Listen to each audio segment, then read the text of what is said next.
9월을 시작하는 첫날입니다. 서로에게 축복하는 마음으로 덕담을 나누었으면 좋겠습니다. 이렇게 우리가 서로 격려하기를 원하는데요, 우리에게 소망이 있습니다. 우리 서로에게 서로 격려하겠습니다. 우리에겐 소망이 있습니다. 한 번 더 하겠습니다. 믿음으로 전진하십시다. 그렇게 하겠습니다. 믿음으로 전진하십시다. 그렇습니다. 성도 여러분, 우리가 이 9월 세 달을 맞이하면서 우리의 가슴에는 새로운 소망이 있습니다. 이제는 슬픔의 애가를 그치고 소망의 찬가를 불러야 하겠습니다. 무엇을 향한 소망이겠습니까? 일상의 회복의 날에 대한 소망입니다. 온전한 예배로 회복될 그날을 소망합니다.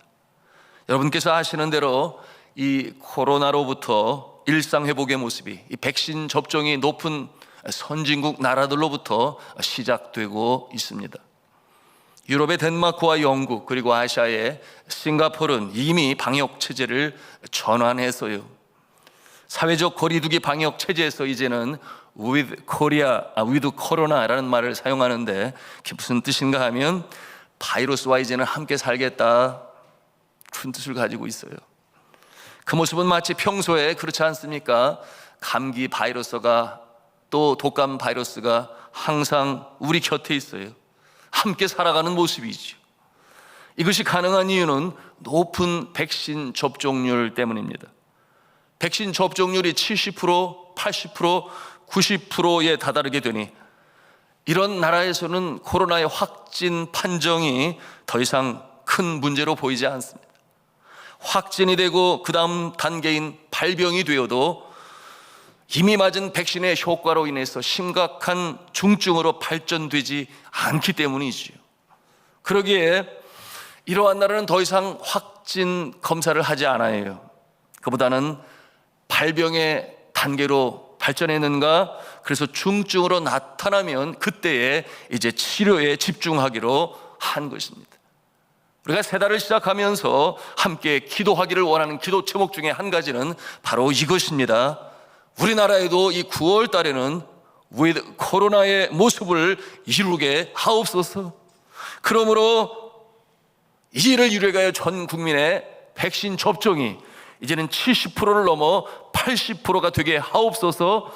이와 같은 내용을 가지고 소망 중에 살아가야 하겠습니다. 감사한 소식은 대한민국 국방의 의무를 감당하는 군인들은 벌써 95%의 접종을 마쳤다고 어제 제가 신문을 통해서 보게 되었습니다. 그러므로 이제는 얼마나 효과가 있는지 관찰 중에 있다고 그랬어요. 마스크를 벗고 훈련하고 생활하는 중에 관찰하게 될 것입니다. 기도하옵기는 좋은 결과가 있어서 그와 같은 모습으로 모든 대한민국 국민이 마스크 프리의 그날이 오기를 간절히 바라며 소원하며 기도합니다. 성도 여러분, 우리 인생이 늘 행복한 날만 있으면 얼마나 좋을까요? 그래서 늘 미소가 그치지 않는다면 얼마나 좋겠습니까? 제가 한국에 들어와서 듣는 많은 말들 중에 이런 소리가 있어요. 덕담으로 하는 것이겠죠. 꽃길만 걸으세요. 그런 말 여러분 들었어요. 꽃길만 걸으세요. 여러분, 정말 우리 인생의 꽃길만 걸을 수가 있을까요? 이와 같은 모습은 덕담이라 그랬어요. 이와 같은 모습을 영어에서는 wish라고 그래요. wish. 이게 무슨 뜻이냐? 될지 안 될지는 잘 모르겠지만 그러나 그러기를 바라는 마음으로 서로에게 격려하는 말 또는 기대, 이와 같은 모습인데요, 꽃길만 걸으세요. 그러게 여전히 포기하지 아니하고 기대 가운데 살아가는 그 모습입니다. 그런데 여러분, 우리 믿음의 사람들은 이와 같은 wish 또는 기대, 희망이 아니라 소망이 있습니다. 여러분, 이 희망과 소망에는 차이점이 있어요. 여러분, 이 희망은 바라는 것이요, 기대하는 것이요, 그러나 너무나 막연한 것이지만 소망은 그렇지 아니하고 아주 확실한 것이니 광대하신 하나님께 주신 약속의 말씀을 마음에 믿어 확신하고 기도하는 중에 그날을 기다리는 것입니다. 이것은 너무나 확실한 하나님의 약속의 말씀을 이루어지는 그날을 믿음으로 바라보는 것이니 그 차이는 하늘과 땅인 것이에요. 여러분, 이 희망은 막연히 바라는 것이기 때문에 운이라고 한다면 이 소망은 막연한 것이 아니에요. 확신 가운데 약속의 말씀을 믿음으로 가슴에 새겨 그날을 기도하며 기다리는 것이니 여러분, 그와 같은 날이 반드시 올 줄로 믿습니다. 언제 그날이 오느냐 하는 것은 하나님의 손에 달려 있겠지요. 그러나 그날은 반드시 오는 것이니 우리가 소망 중에 달려가는 모습이 믿음의 사람들이다. 틀림이 없어요. 오늘 시편 42편에 등장하는 인물이 있어요. 이 인물이 바로 소망을 가지고 있습니다. 여러분, 이 인물이 누구일까요? 시편은 보통 시작하기 전에 이 기자가 누구인가, 시편 기자가 누구인가를 밝히 보여주고 있는데요.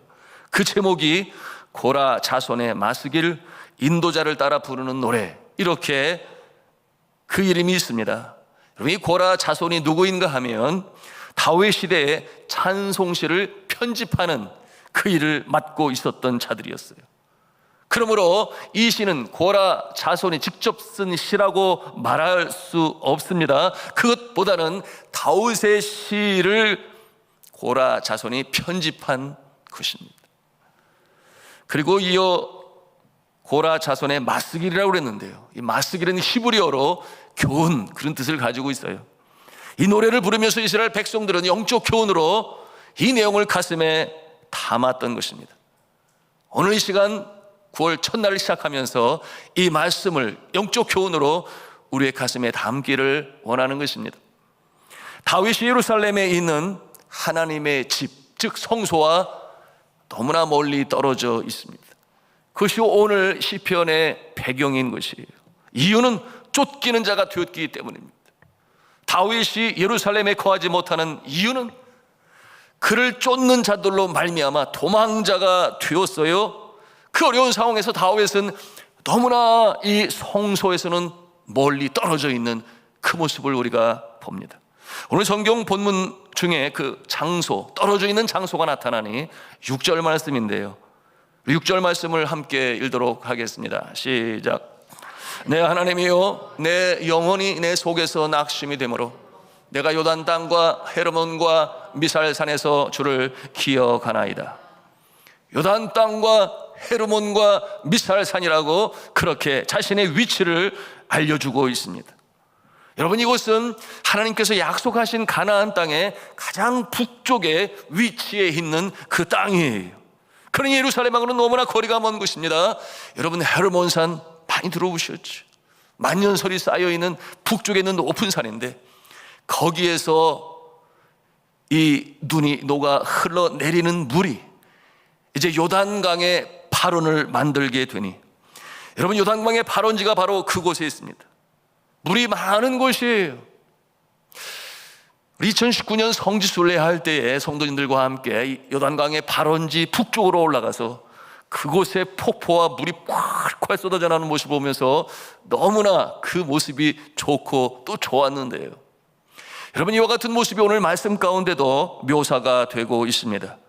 거기에 보니 7절에 뭐라고 그랬어요? 폭포가 등장을 해요. 7절 말씀에 보니 폭포 소리에 깊은 바다가 서로 부르며 주의 모든 파도와 물결이 나를 휩쓸었나이다, 그렇게 표현을 하고 있습니다. 파도와 물결이 나를 휩쓸었나이다, 이와 같은 표현은 이 시편 기자가 얼마나 어려운 가운데 있는가, 환난과 풍파가 그를 뒤덮고 있음을 이렇게 표현하고 있는 것이에요. 그런데 이상하지 않습니까? 이렇게 물이 많은 곳임에도 불구하고 이 시편 기자는 목마름이 있어요. 갈급함이 있습니다. 왜 그렇겠습니까? 육신이 아니라 그의 영혼이 목마른 것입니다. 그 갈급함을 채우지 못하고 있어요. 그 모습이 어떠한 모습일까요? 우리 1절 말씀을 같이 읽도록 하겠습니다. 시작. 하나님이여, 사슴이 신인물을 찾기에 갈급함같이 내 영혼이 주를 찾기에 갈급하느니이다. 사슴이 신인물을 찾기에 갈급함 같이. 여러분 곁에 물이 폭포처럼 흐르고 있음에도 그의 육신이 아니라 심령 가운데는 영적인 갈급함이 있어요. 다윗이 그러합니다. 저가 이스라엘의 왕으로 등극하기 전에 13년이라는 세월 속에 도망자의 모습으로 살아요. 그러므로 이곳저곳 안 가본 곳이 없습니다. 심지어는 적국 나라인 블레셋까지 들어가서 미친 흉내를 내며 생존을 위하여 그처럼 연기도 하며 지냈으니 그날이 얼마나 곤고한 날이었겠습니까? 그런가 하면은 저 남쪽 유다 광야가 있는 그쪽에 여러 번 그곳에 숨어들었지요. 그런데 건기철이 되면 그 남쪽으로 완전히 다 빼빼 말랐어.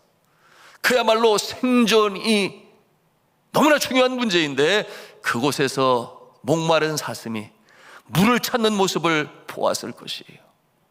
그러니 그 모습이 떠오릅니다. 자신의 모습이 바로 그와 같은 모습인 것을 본인이 알아요.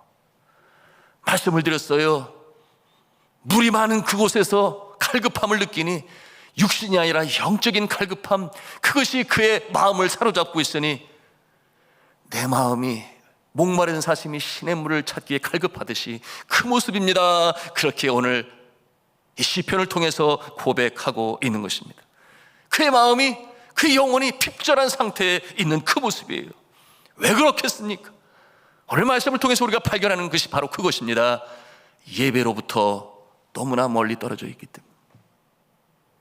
그처럼 주의 성소에서 함께 이스라엘 동족들과 하나님을 찬송하며 예배를 하며 하늘로부터 내려주시는 하늘의 양식 만나를 먹으며 말씀과 찬송과 기도 속에 충족함이 있었습니다. 그런데 이제는 그와 같은 모습이 아니에요. 너무나 멀리 떨어져 있는 그 마음에는 영적인 피폐함과 갈급함이 아무리 해결을 하려고 해도 해결되지가 않는 그런 모습이에요. 여러분, 하나님의 집에 나아가 예배하지 못하기 때문에, 예루살렘에 들어갈 수가 없기 때문에, 성전에서 예배드릴 때 하나님이 부어주셨던 그 은혜를 체험하지 못하니 너무나 갈급한 것이에요. 2절 말씀을 우리 함께 읽도록 하겠습니다. 시작. 내 영혼이 하나님 곧 살아계시는 하나님을 갈망하나니 내가 어느 때에 나아가서 하나님의 얼굴을 배울까? 과거의 예루살렘 그 성소에서 하나님을 마음껏 찬송하던 그때가 너무나 그리운 것입니다. 왜 더 그런지를 말씀을 드렸어요. 영혼의 갈급함, 영혼의 목마름이 채워지지가 아니해요. 여러분, 4절 말씀에도 그 모습이 간절함을 볼 수 있는데 함께 4절 말씀을 읽겠습니다. 시작. 내가 전에 성의를 지키는 무리와 동행하여 기쁨과 감사의 소리를 내며 그들을 하나님 집으로 인도하였더니 이제 이 일을 기억하고 내 마음이 상하는도다. 성도 여러분, 우리에게도 이와 같은 갈급함이 있지 않습니까? 작년 1월부터 시작되어진 이 코로나19 때에 여러분, 우리가 마음껏 예배할 수 없어요. 여러분, 사회적 거리 두기로 말미암아 우리가 주일에 그처럼 함께 주를 찬송하며 마음껏 노래하며 말씀을 듣는 가운데 그런가 하면 성도들 간에 깊은 교제가 있으니 그 같은 모습을 통하여 우리의 심령 가운데 충족함이 있고 충만함이 있고 영적인 평강이 있었는데 어느 순간부터 예배를 드리지 못하니 교제를 그치게 되니 우리의 심령이 갈급함이 시작된 것입니다. 여러분, 예배를 마치고 함께 식사를 하며 교제를 나누지도 못해요. 이와 같은 어려운 상황 가운데서도 여전히 믿음이 충만한 사람이 있다면 그는 아주 특별한 존재겠지요. 다윗보다도 영성이 더 깊은 모습이겠지요. 그때를 그리워합니다. 얼마나 귀하고 좋았는지. 여러분, 그때를 생각하면 때때로 눈물이 흘러요. 복음의 불모지 선교지에서는 여러분, 이렇게 예배를 마음껏 드리지 못하는 곳이 많아요. 제가 네팔에 있을 때 종종 전화를 받았어요. 현지 교회 담임 목사님으로부터 전화가 오기를, 김 선생님 오늘은 교회에 나오지 마세요. 주일인데. 왜냐하면 정부에서 외국인이 참여하고 있는지 검사 나오는 날입니다. 미리 알려줘요. 걸리지 않도록. 그때 예배에 가지 못할 때 제 마음, 저희 아내의 마음이 힘들었어요. 여러분, 이와 같은 모습은 오늘도 선교지에 있으니, 과거에 중국이 그랬습니다. 그리고 오늘 북한이 그러하지 않습니까? 예배를 그리워하지만 그러나 마음껏 주를 찬송할 수가 없어요. 그러니 그 예배를 그리워합니다. 얼마나 소중한지 할 수가 없어요.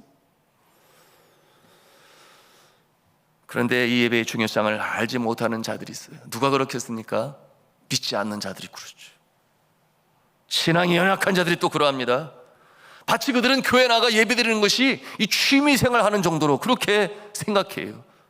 이 어려운 때에 좀 안 나가면 어때? 이렇게 생각해요. 마치 취미생활 하는 것처럼. 여러분, 우리 믿음의 사람에게 예배는 생명인 줄로 믿습니다. 예배를 통하여 하나님의 약속의 말씀이 증거되어지고, 기도하는 가운데 약속의 말씀이 우리의 심령에 새겨지게 되고, 주께서 우리에게 베푸신 구원을 찬송하며 감사할 때 우리의 심령이 기뻐 뛰지요. 성령이 함께 기뻐하시니 그러합니다. 그런가 하면은 한 피바다 한 몸이른 형제요 자매로 살아가는 우리들이 함께 예배하는 그 자체로서 함께 신앙 고백을 함으로 인하여 내가 혼자가 아니야, 함께 이렇게 신앙생활을 해나가지 얼마나 힘이 되고 격려가 되는지 모릅니다. 그런데 그들은 알지 못하지요. 그들은 죽었다 깨어나도 알지 못할 거예요. 왜 카타콤베에서 로마 시대의 박해를 피하여 그렇게 성일에 함께 모여 생명을 걸고 예배를 드려야 하는지 그들은 결코 알지 못할 것입니다. 왜 생명을 걸고 예배를 드려야 하는지를. 예배가 뭔지 모르기 때문이죠. 여러분, 그리스도인들에게 예배가 생명인 줄을 모르니, 그런가 하면 하나님을 또한 두려워하지 않기 때문에, 믿지 않기 때문에, 하나님을 경외하지 않기 때문에 그런 것 아니겠습니까? 같은 내용이 오늘 10절에 있어요. 우리 같이 10절을 읽도록 하겠습니다. 시작. 내 뼈를 찌르는 칼같이 내 대적이 나를 비방하여 늘 내게 말하기를 네 하나님이 어디 있느냐 하는도다. 네 하나님이 어디 있느냐? 오늘 성경 본문 3절에 그 모습이 크게 다를 바가 없어요. 3절 말씀도 함께 읽습니다. 시작. 사람들이 종일 내게 하는 말이 네 하나님이 어디 있느냐 하노니 내 눈물이 주야로 내 음식이 되었도다. 성도 여러분, 우리가 이처럼 믿지 아니하고 하나님을 경외하지 아니하는 자에게 하나님이 살아계시다 라고 하는 것을 가장 강력하게 보여줄 수 있는 방편이 무엇이 있을까요? 여러분, 그것은 바로 예배인 것입니다.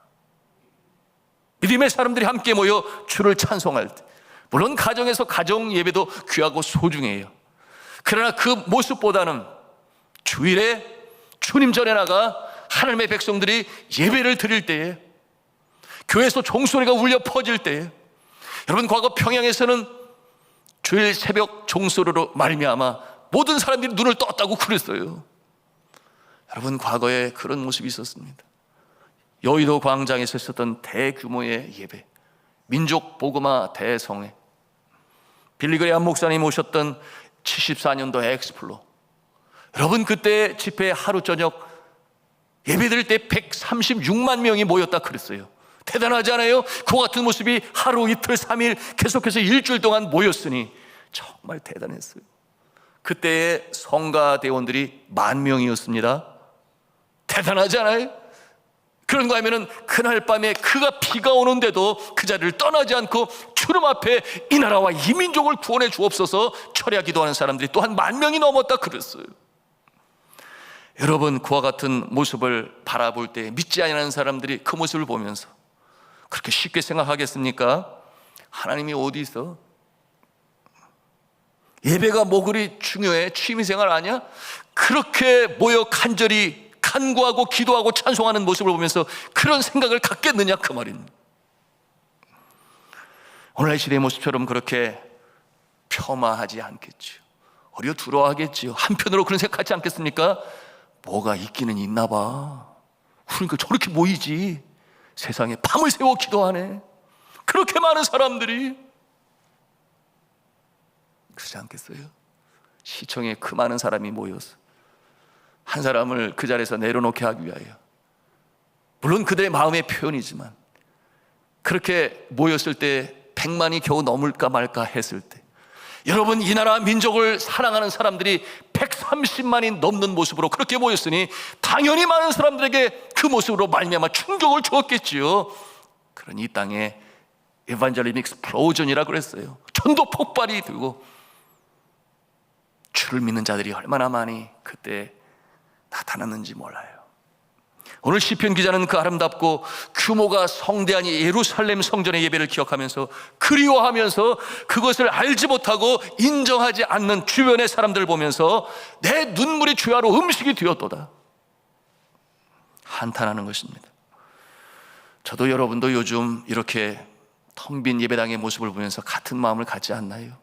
주여, 언제까지 이러시나이까? 언제 다시금 이 예배당이 채워질 그날이 올 것입니까? 느꼈을 것입니다. 여러분, 생각해 보십시오. 이 목마른 사슴이 시냇물을 찾는다 그랬어요. 여러분, 그 모습은 어떤 모습이에요? 생존이 달려있는 문제예요. 생사의 문제가 달려있는 그 모습입니다. 우리의 영혼이 그러한 것입니다.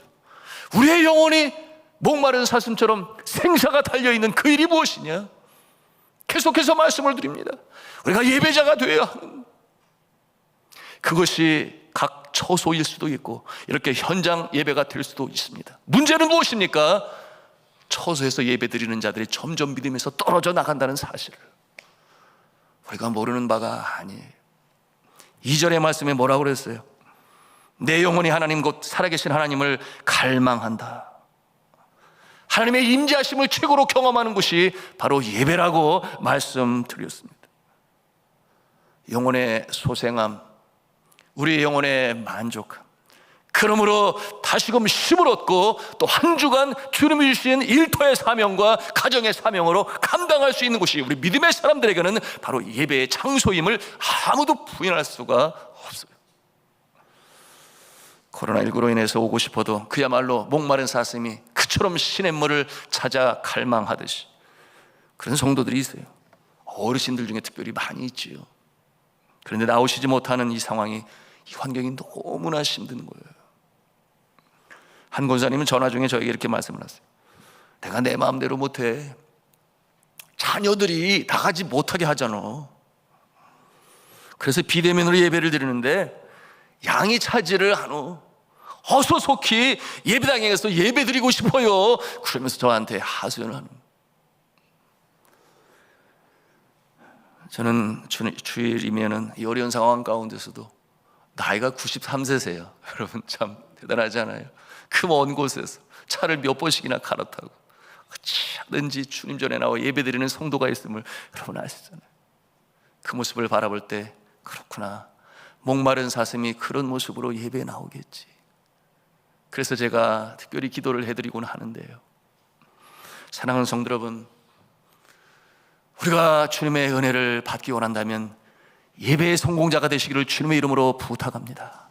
예배, 우리의 마음이 전심으로 주를 찾고 목마른 사슴이 시냇물을 갈망하듯이 그럴 때에 위로부터 하나님의 은혜가 단비처럼 부어지는 줄로 믿으시길 바랍니다. 그와 같은 자에게 절망이 없죠. 샘물이 솟아나오듯이 그렇게 콸콸콸콸콸, 이 솟아나오는 샘물은 막연한 희망이 아니라 확실한 소망이 되는 줄로 믿습니다.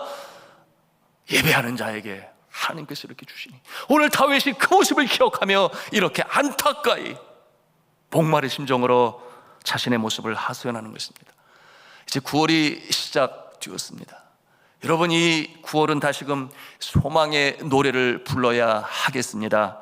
그러기 위해서 예배가 회복되어야 할 달입니다. 예배의 성공자가 되시기를 축복합니다. 그날이 다가오고 있어요. 그러므로 저는 여러분에게 다시 한번 도전합니다. 9월은 예배의 자리에 서십시오. 예배의 성공자의 자리에 서십시오. 노심초사 교회에서 계획을 하고 추진을 합니다.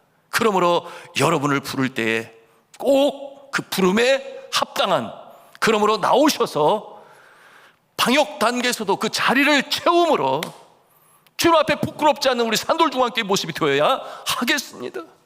예방은 철저히, 그러나 예배는 더 철저히, 예방은 철저히, 마음은 담대하게, 예방은 철저히, 기도는 더 뜨겁게, 이와 같은 모습으로 이 9월 한 달을 우리가 시작하고 매일같이 나가야 하겠습니다.